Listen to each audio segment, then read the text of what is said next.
Marcelo Bielsa is in talks to take over as Uruguay coach. Good choice, Augie? Maybe a better choice than Everton. That wouldn't have worked for Bielsa. But I don't know.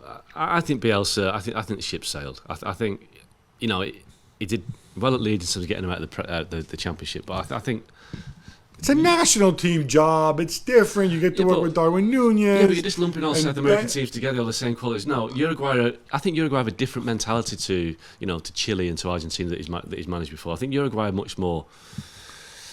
I don't know. I just don't think they fit with Bielsa's style. I think Uruguay have their own approach. I think Bielsa, no, not for Uruguay. Sorry.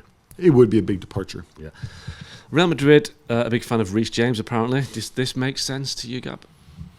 Real Madrid need a right back. There has to be a succession plan at right back, and Reece James, I think, is a very good attacking right back. I think a lot depends obviously on whether Reece James has any interest in leaving Chelsea, which right now you could easily make the point that, especially with Mason Mount's position being up in the air, I think it does matter. It is value. If you're a guy who came through the ranks from the youth team, he could well be their leader for the next 6, 7, 8 years, right? Yeah. And I don't know off the top of my head where he is contractually, but it's certainly, if you're Real Madrid and you're making a list of the profile of right back you would hope to attract, 100% Reece James would be there, right? But if Chelsea don't qualify for the Champions League this season or for next season, does this become an issue where it might not be Reece James' choice, where Chelsea might need to start? Obviously, we know they've got a very big squad. They've got 33 first-team players. They're going to have to reduce that.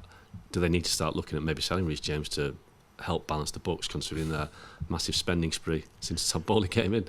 Well, that is the big question. There's a lot of players I would sell if I were Chelsea who have a market before I sell Reece James. I don't think he's on enormous wages like others are, and put it this way: if Todd Bowley were to come out and say, "Oh, sorry, Chelsea fans,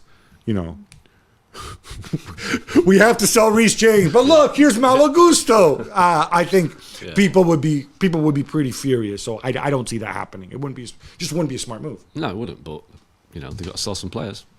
Luis Enrique has spoken about his future and said he doesn't see himself in the Premier League this June. I think he left it open a little bit. What does the future hold for him? I genuinely don't know. I find him to be one of the most interesting people in football. I think he's a very good manager in his own way. He's not the most pragmatic guy, but it doesn't matter. It's easy to forget that this guy, while people paint him as some sort of cartoonish figure, he did win a treble with Barcelona, which not every manager has managed to do, right? I don't think he'd be a good fit for the Premier League at all, personally, unless he had a very specific club with a very, very specific plan. He's succeeded Pep Guardiola once, or the second guy after Guardiola, so would he be a good fit for Man City if Guardiola suddenly up sticks after winning the Champions League this summer? I think the way he is, unless he learned English very quickly and found a way to relate in a certain way, because I think his style is, again, quite different from Pep. So he wouldn't be my obvious choice. I'd love to see him coach somewhere, but he would really need to have the right club. Well, thank you very much for watching ESPN on YouTube. For more sports highlights and analysis, be sure to download the ESPN app. And for live streaming, premium content, and let's not forget as well, ESPN FC 7 days a week. Subscribe to ESPN+.